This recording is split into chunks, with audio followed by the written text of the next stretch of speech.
Krishna Krishna Hare Hare Hare Rama Hare Rama Rama Rama Hare Hare.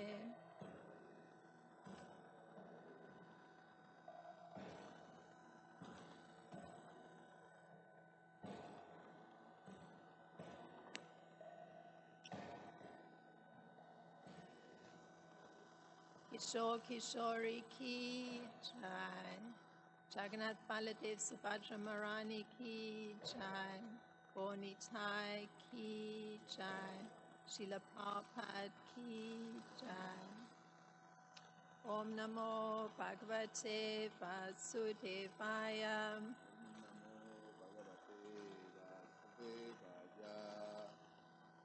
Om Namo Bhagavate Vasudevaya.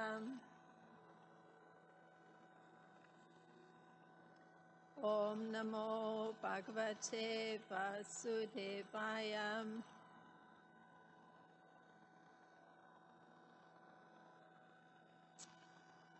Good morning.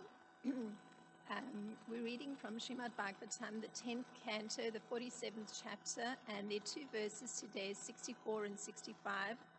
And text 64 is on the board, which you can chant responsibly. Shri Shukho Vacha Atar Gopir Anun Apyam Yasodam Nandam Evacham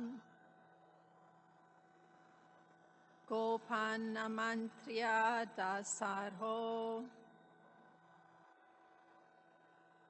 Yasyan Anuruhe Ratam Shri Shukho Vacha Atar Gopir Anujnapyam Yasodam Nandam Evacham Gopan Amantre Dasarho Yasyan Aruruhe Ratam Shri Shukho Vacha Atar Gopir Anujnapyam Yasodam Nandan Evacham Gopan Amantria Dasarho Yasyan Aruru Ratam. Please chant. Shri Shukho Vacha Atar Gopir Anunyapya Yasodam Nandam Evacham Gopan Amantria Dasarho Yasyan Aruruhe Ratam.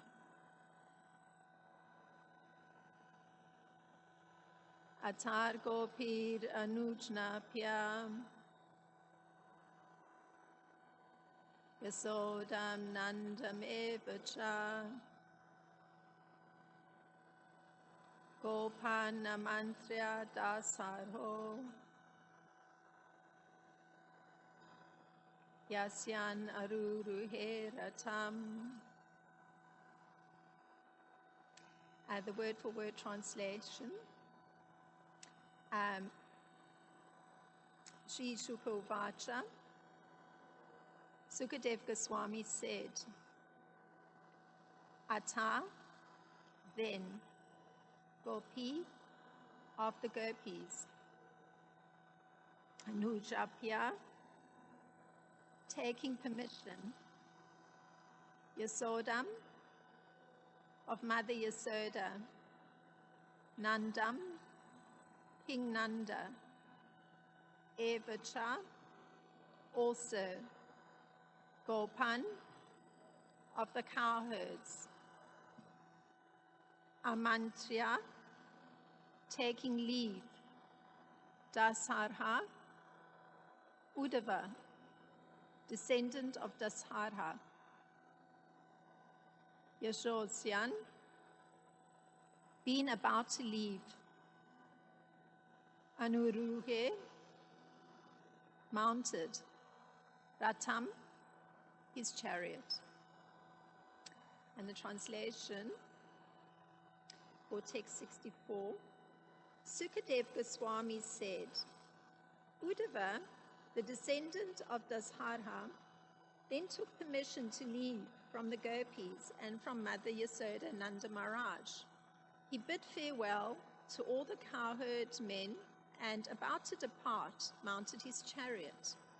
And then text 65, Tam nirgatam samasadyam nanopayana panayaha nandadayo nuragena pravochan ashrulochanaha. And the translation for text 65, as Uddhava was about to leave, Nanda and the others approached him, bearing various items of worship. With tears in their eyes, they addressed him as follows. Purport, short purport to text 65. Srila Jiva Goswami points out that Nanda and the cowherd men did not approach Uddhava as a formality, but rather out of spontaneous affection for a dear friend of Krishna's. Om Jnana Timirandasya Gyananjana Shalakaya Chakshurinmilitam Yena Tasmai Shri Gurave Namaha Shri Chaitanya Manopistam Stapitam Yena Bhutale Swam Rupa Kadamayam Dadati Swapadantikam Vandeham Shri Guru Shri Yuta Padakamalam Shri Guru Vaishnavam Sha Shri Rupam Sagrajatam Sahagana Ragutam Vitam Sajivam Sadvaitam Savadutam Parijana Sahita Krishna Chaitanya Devam Shri Radha Krishna Padam Sahagana Lalita Shri Vishakha Vitamscha. Hey Krishna Karuna Sindhu Dina Bando Jagat Pate Gopesha Gopika Kanta Radha Kanta Namostute. Tapsa Kanchana Gorangi Radhe Vrindavan Ishvari Vrishabhanu Sute Devi Pranamami Hari Priye. Vanchakalpa Taribhyascha Kripa Sindhubhye Vacha Patitanam Pavanebhyo Vaishnebhyo Namo Namaha. Nama Om Vishnu Padaya Krishna Prasthaya Bhutale Srimati Ramapada Swami Iti Namine Nama Om Vishnu Padaya Krishna Prasthaya Bhutale Srimati Bhaktivedanta Swami Iti Namine Namaste Saraswati Deve Gauravani Pracharine Nirvishesha Sunyavadi Paschatya Deshatarine. Jai Shri Krishna Chaitanya Prabhu Nityananda Shri Advaita Gadadhar Shivasadi Gaura Bhakta Vrinda. Hare Krishna Krishna Krishna Hare Hare Hare Rama Rama Rama Hare Hare.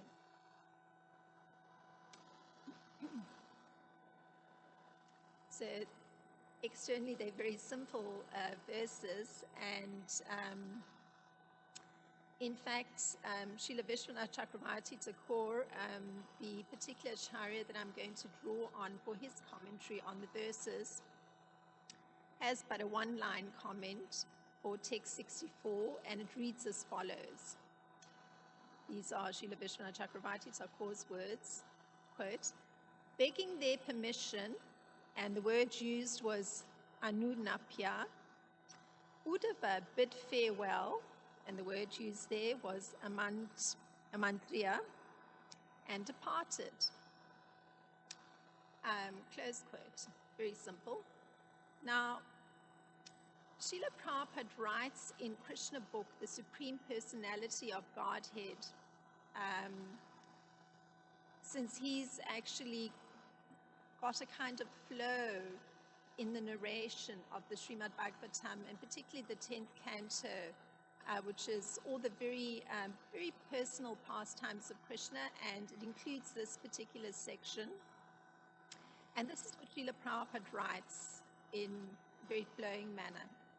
After living in Vrindavan for some time, Uddhava desired to go back to Krishna, and he begged permission to leave from Nanda Maharaj and Yasoda. he had a farewell meeting with the gopis, and taking permission from them also, he mounted his chariot to start for Mathura. So, very simple. To take a step back and to understand this action of Uddhava, who's a very dear devotee of Lord Krishna, one may consider a very interesting statement from Srila Prabhupada. And this is Srila Prabhupada's statement. That is, everything with permission of Krishna. So this is Srila Prabhupada's English. Not that you can manufacture anything. And quoting, it is for Krishna's service. You can offer everything to Krishna under his permission or his representative's permission. Not whimsically. Is that clear? Yes. Because you are Krishna's servant and have dedicated your life to serve him, how can you offer anything that he does not like? Anything and everything does not mean beyond the jurisdiction of his permission. Close quote. So this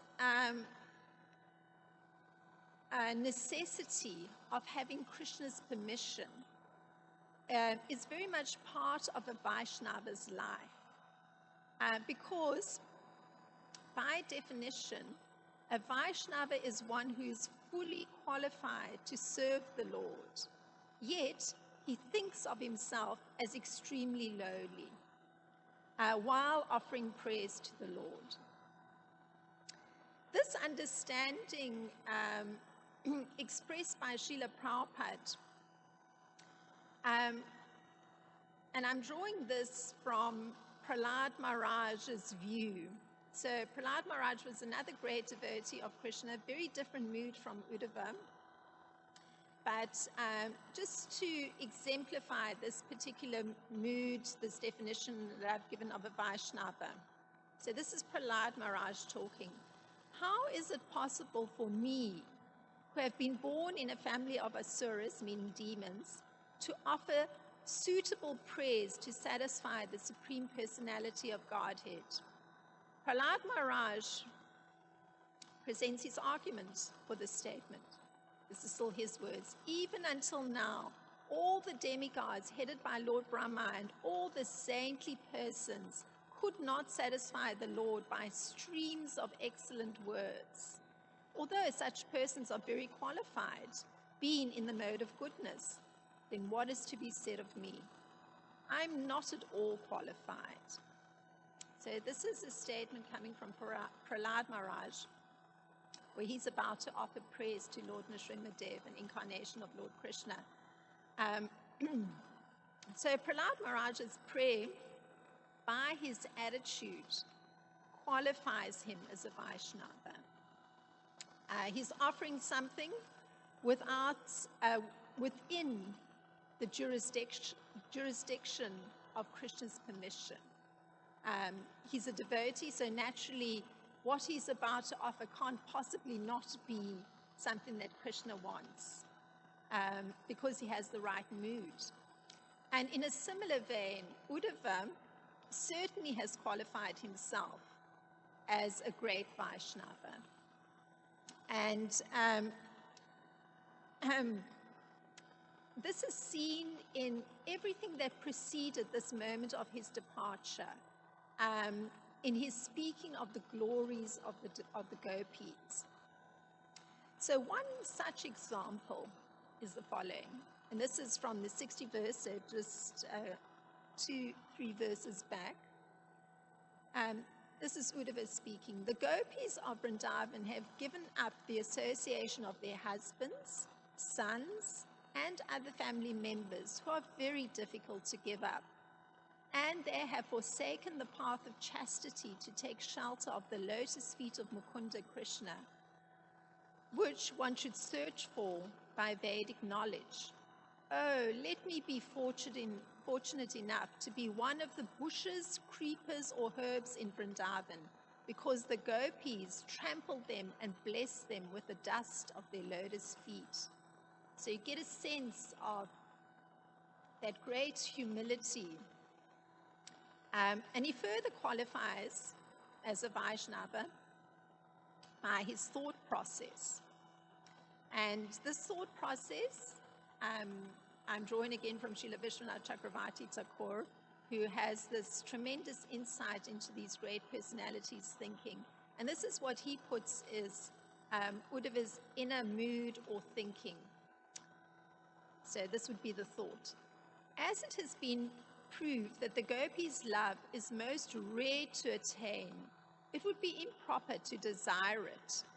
Therefore, it was with lack of judgment that I have said that Mahabhava, which those desiring liberation, the liberated, and devotees like me hanker after. But now, with proper consideration, let me correctly express my desire. I want to be born as some low shrub creeper upon which the gopis place their feet. So, very extraordinary, this deep inner mood, this expression of humility, this seeing oneself in a very lowly position, just wanting to serve very exalted personalities that are devotees of Lord Krishna. So that particular commentary of Srila Vishwanath Chakravarti Thakur was on the 10th verse in this particular chapter. Now, Krishna had given Uddhava permission, so to speak, to go to Braja. And this was how Krishna expressed it to Uddhava of what he wanted of Uddhava. He said, give pleasure to our parents and also relieve the gopis' suffering or separation from myself. That was Krishna's statement to Uddhava. So by giving them this message, Krishna shares too with Uddhava his understanding of the gopis' plight. So it's a very intimate relationship he has with Uddhava, that he can actually share his heart, the Supreme Personality of Godhead, with his devotee Uddhava. So he says, my dear Uddhava, for those women of Gokula, I'm the most cherished object of love. Thus, when they remember me, who am so far away, they are overwhelmed by the anxiety of separation. So Uddhava, he had respectfully accepted Lord Krishna's message. And he had set off to Nanda Gokul, and he acted within the jurisdiction of permission given to him by Krishna. So his mood, when he hears what Krishna has to say and what Krishna's request of him is very joyful, particularly when he comes to Nanda and Yasoda, because he sees their intense loving devotion, their loving attraction for Krishna. So his giving of pleasure to Krishna's parents, which was Krishna's request of him, is through emphasizing, and it's very interesting how he does it. He emphasizes the lordly aspect of Krishna. And he makes this choice to do so based on what he is understanding of something of what Nanda Maharaj communicates to him. Because Nanda Maharaj communicates to him that actually these two personalities, Krishna and Balaram, there must be two exalted demigods who've come to this planet in order to fulfill some great mission of the demigods. Because there had been a prediction about Krishna's birth from the spiritual master of his particular family, Garga Rishi, that these were very great personalities. So this is what Nanda Maharaj is expressing to Uddhava when he sees Uddhava, when Uddhava arrives to come to fulfill Krishna's request of him. And Uddhava tells Nanda and this indicates something of his acting within the jurisdiction of Krishna's instruction to him, and also the choice he's making for how he's going to do it.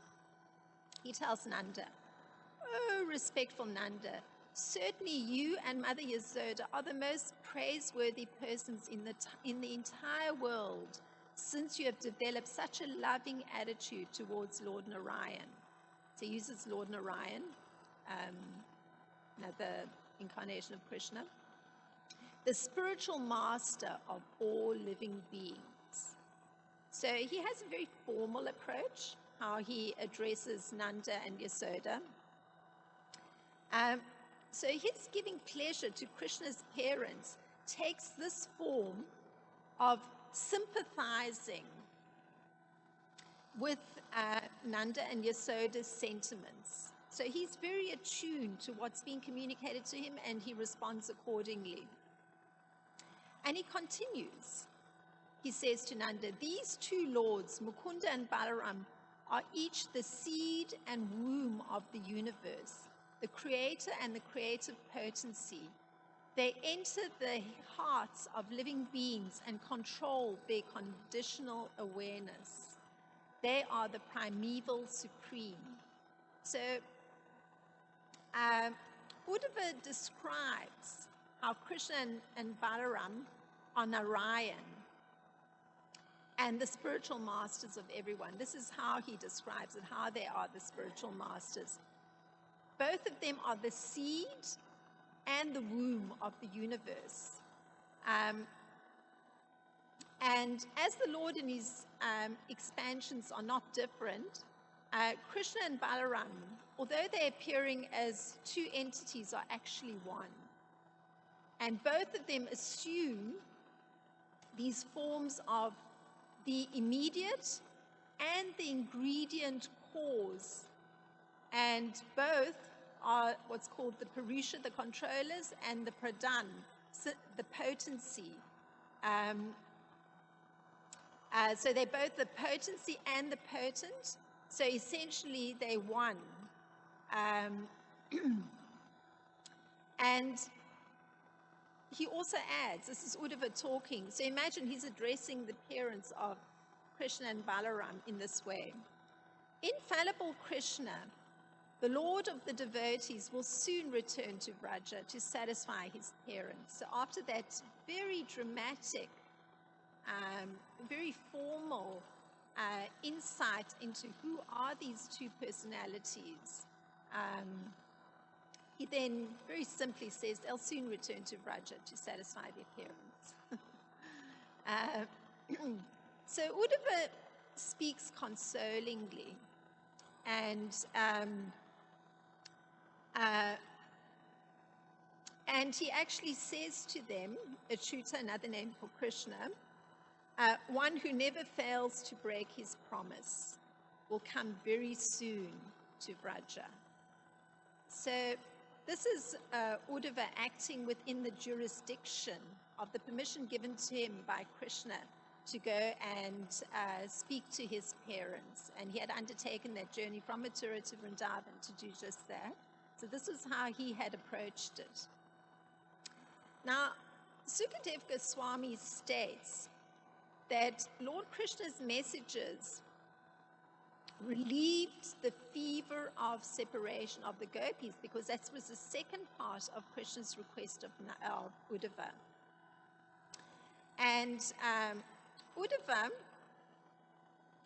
he relates to the gopis the messages of the personality of Godhead. So he speaks in this way to them. So we're getting some sense of how Uddhava approaches this task that he had to undertake. Again, bearing in mind that Srila Prabhupada says that the great devotee has a certain attitude, or that a Vaishnava has a certain attitude, that one of great humility, always seeing himself in a lowly position, and at the same time that the devotee acts within the jurisdiction of the request of Krishna or a devotee. So here is how Uddhava speaks to the gopis. He says, "My good ladies, now please hear your beloved's message, which I, the confidential servant of my master, have come to bring you." It's very beautiful kind of formality. And Uddhava continues, This is him speaking to the gopis. The Supreme Lord said, "You are never actually separated from me, for I am the soul of all creation. Just as the elements of nature, ether, air, fire, and water and earth, are present at every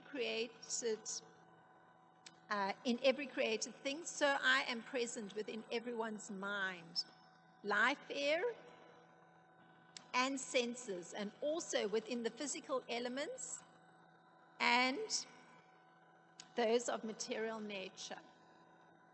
So we'll see how this argument that Krishna presents in his message to Uddhava plays itself out in how the gopis respond also.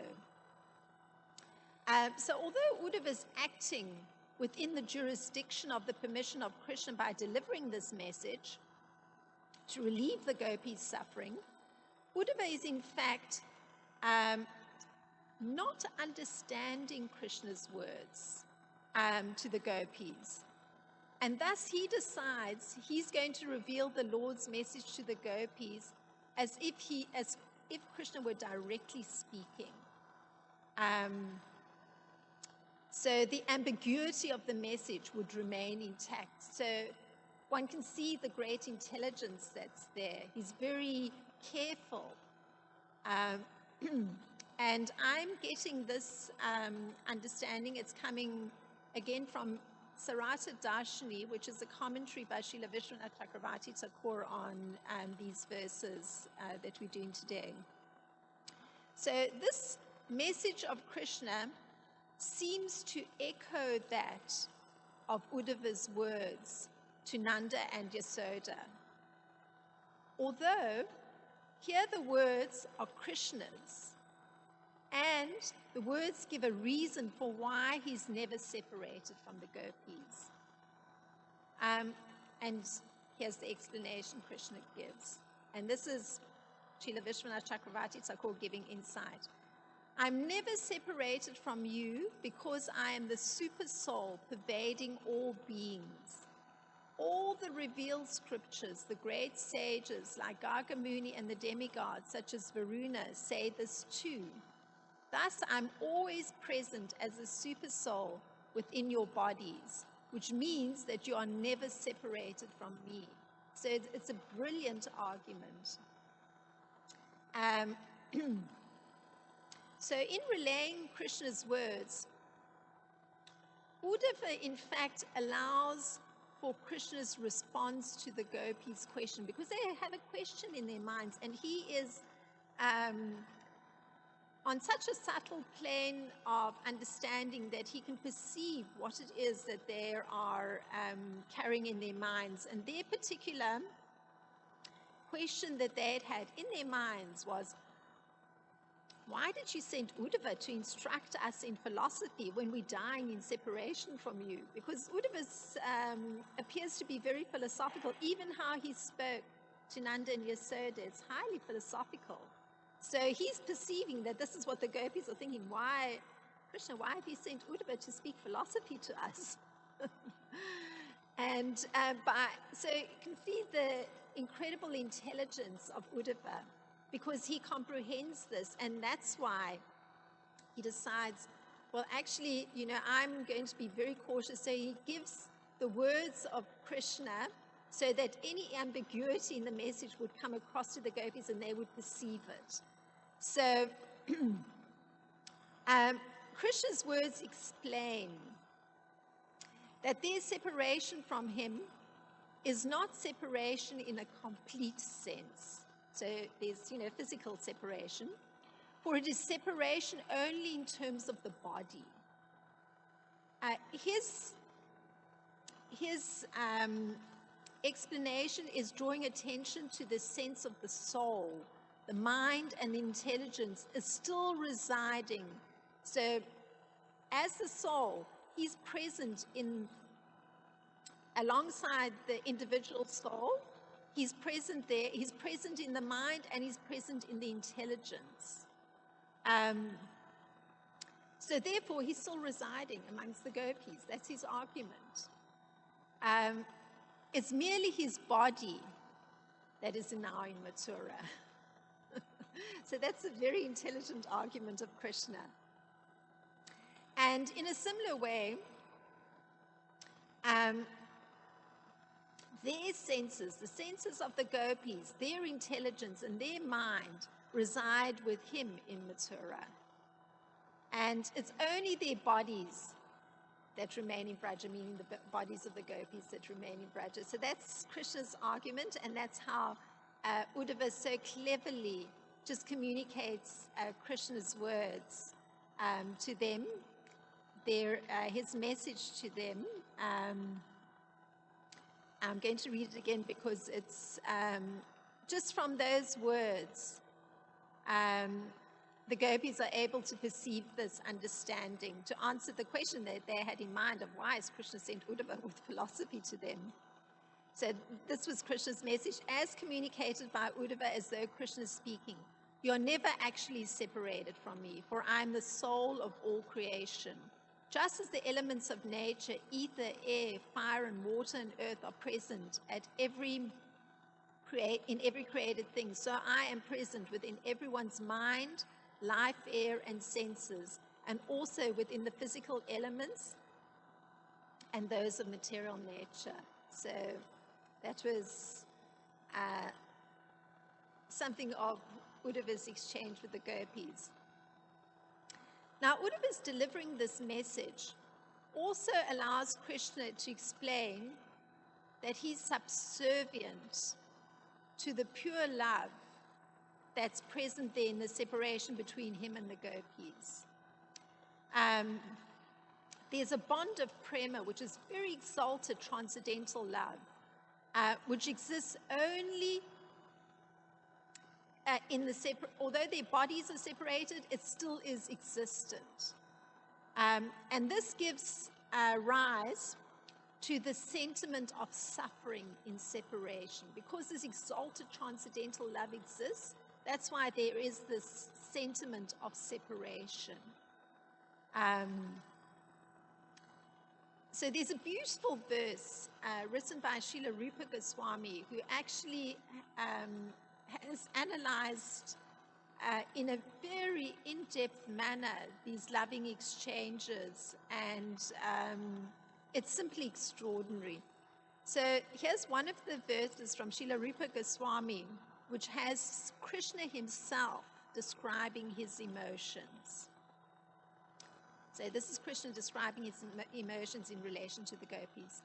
Please do not speak for a long time about what you have felt, as though he's addressing the gopis.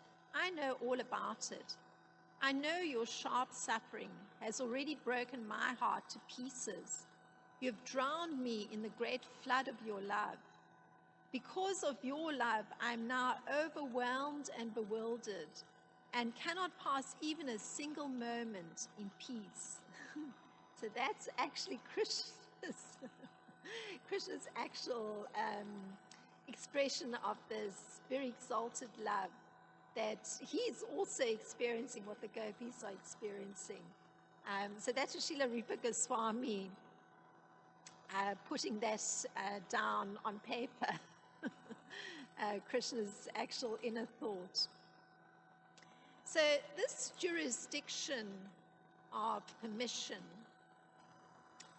from Krishna that Uddhava displays is intimately related to the fact that Krishna is that from which everything emanates. As the Supreme Soul, he is the root or source of everything. And in the same way that the root of a tree maintains the whole tree, Krishna is functioning in that way. He's actually maintaining everyone's life.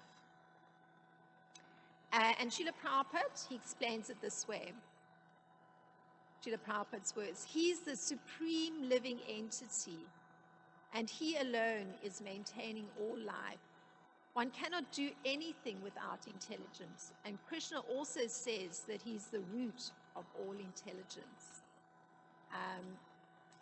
So I'm going to read the verse from Bhagavad Gita 7:10, where Krishna says exactly this, because it's to highlight how Uddhava functioned with such intelligence and where the source of that intelligence is. So Krishna explains how he's the root of all intelligence, which was Srila Prabhupada explaining that point.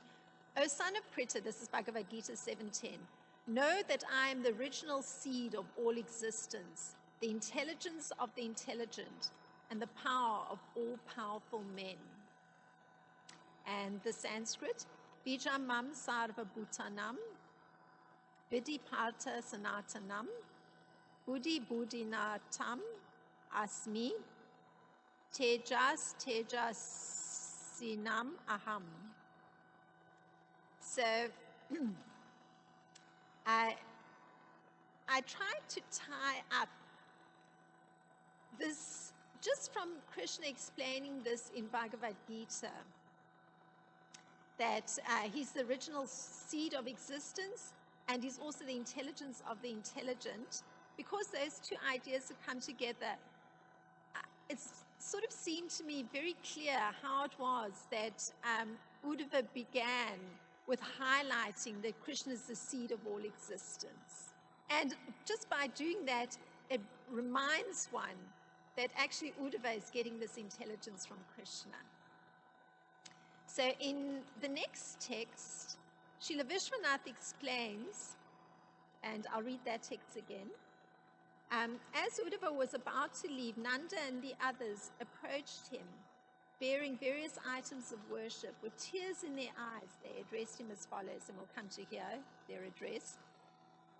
And in this particular, just in these few words of how that exchange took place at this moment of departure, Srila Vishwanath explains that Nanda Maharaj and the other Braja residents, they brought various gifts in their hands. So these items actually were jewels, gold coins, and pearl ornaments, and clothing that they had been collecting during Krishna's youth, and the clothing had come from his childhood.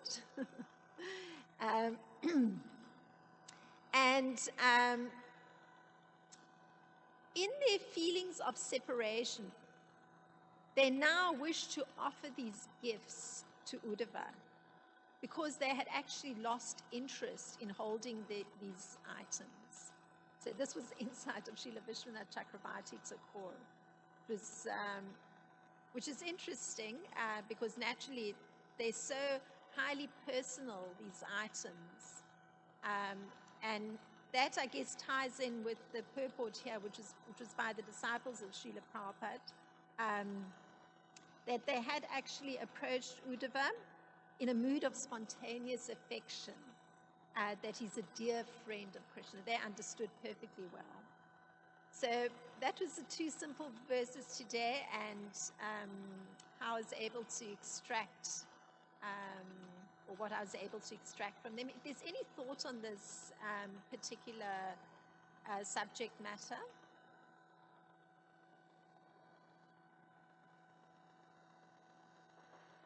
Thank you, Krsnarcana.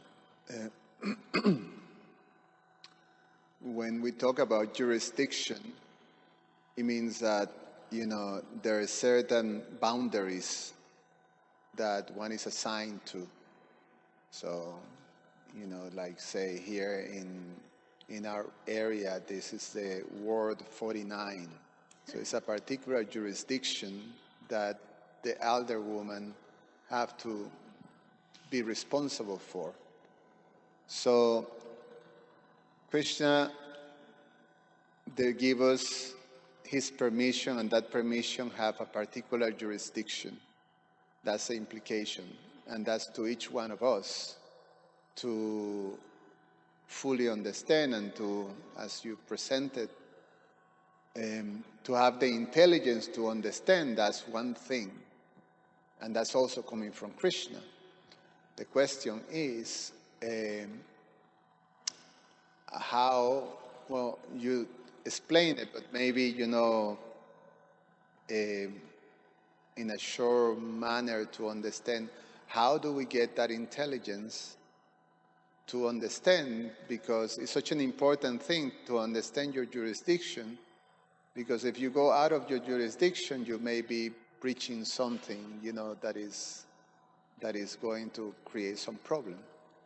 So to have the intelligence to understand the jurisdiction of that permission is one thing.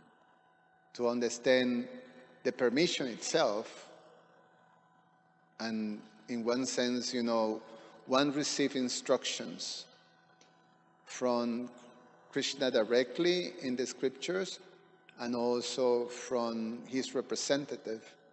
We receive instructions and permissions of do things, and we be engaged. Now, to properly understand that, because we see that Uddhava is using his intelligence to apply or to function within Krishna's permission. And, he's brilliantly using it, as you pointed out. And now, how are we able to, one, have the proper understanding of that permission that we receive, understand the jurisdiction, and obviously how to have received that intelligence from Krishna to be able to perform it, to his pleasure. Yes, your question is very much bringing it to a personal level of how oneself has this intelligence to act within the area that is one's area of action, so to speak, such that one isn't transgressing the boundaries of that area based on a particular instruction one may receive to function in a certain area. Yeah, it's a very interesting point of discussion, because everyone has a field of action, and that field of action becomes apparent according to one's capacities, and also when spiritual instruction is coming, say from a spiritual master, there's the spiritual master is understanding the capacity of the individual and understanding the particular field of action of that individual, so to speak. So the instruction in itself, because if it's coming from a spiritual source, such as a spiritual master or a more elevated devotee, there's also added empowerment in the instruction to propel the person to give careful thought on how to execute the instruction. That's the nature of spiritual interaction, that an instruction carries a certain potency. And I think what I was trying to highlight here was that Uddhava, his intelligence was such that he recognized his inadequacy to truly understand Krishna's words to the gopis. So because he was understanding that, using his intelligence in following Krishna's instruction, please my parents, assist the gopis as they're experiencing this great sense of separation from me. He knows that when he's going to deal with the gopis, he actually doesn't really understand Krishna's full message. So, his understanding of his inadequacy then allowed him to actually find a means to communicate that would keep everything intact, Krishna's words intact, so the gopis themselves could perceive the meaning within those words, that it was Krishna's words. So in the same way, in one's personal life, one is actually receiving that spiritual strength to use one's intelligence to discern the proper course of action, and also where one's limitations are, because there has to be a recognition of limitations, because if there isn't that recognition of one's limitations, that's when danger is there. The danger of transgressing boundaries, the danger of pride setting in, where one actually might think that one is more capable than one actually is. So, so the crux of the matter is being sufficiently introspective to recognize where one's own inadequacies lie. So that's a thought that at least emerged for myself in thinking very carefully about these particular verses and what was coming through. Yeah, that's a very nice answer. Just going further on that,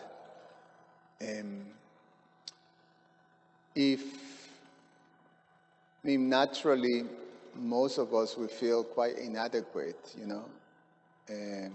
when it comes to sometimes the type of responsibilities or directions we receive and how to execute them. And obviously, we can take it, we can understand that the great majority of devotees are very sincere in their efforts and their heart to do that.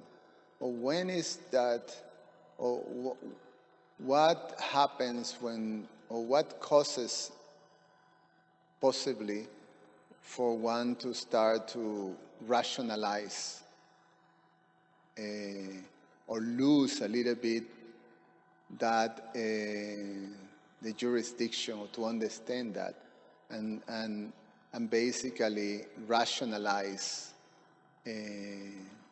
possible interpretation of that jurisdiction in terms of actually to accommodate, our personal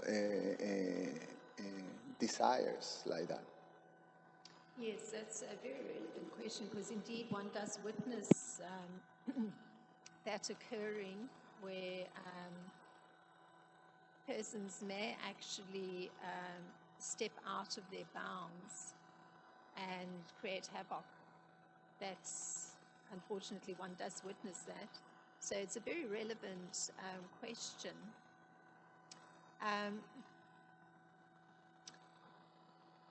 The constant reminder to oneself of the instruction is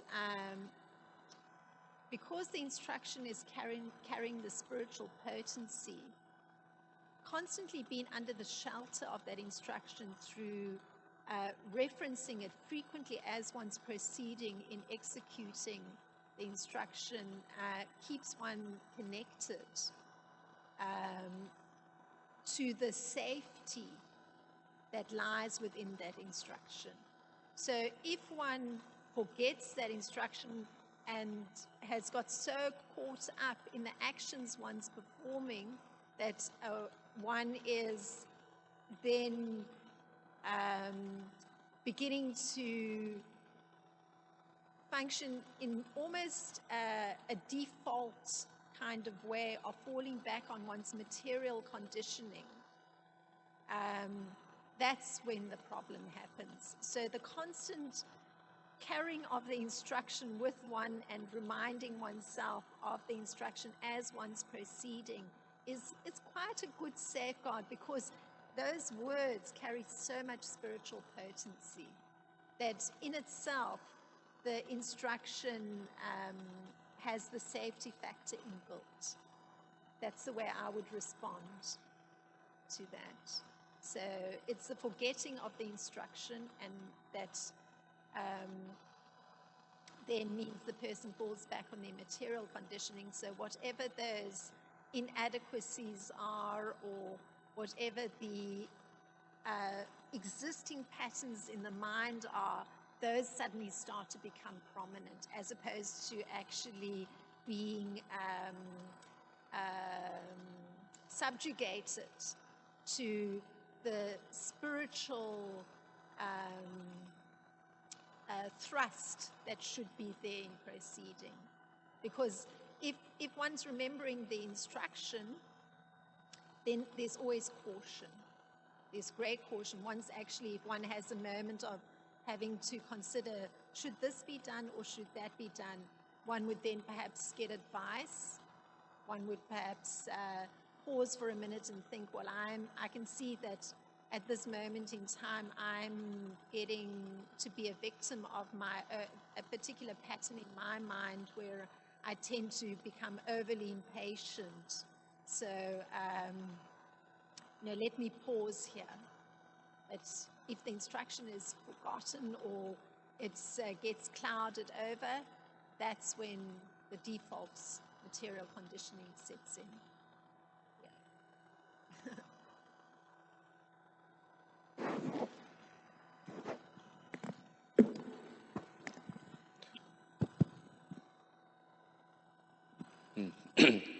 Thank you for such a deep and introspective and informative class.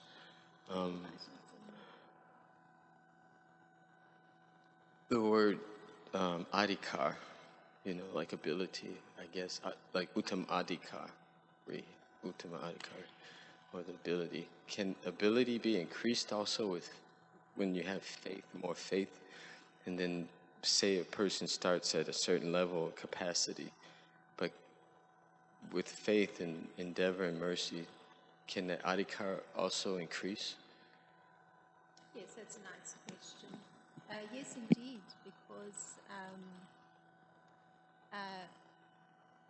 the following of spiritual instruction means that one is operating on a transcendental plane, and so one gets the capacity to override the limitations that exist in one on the material plane. And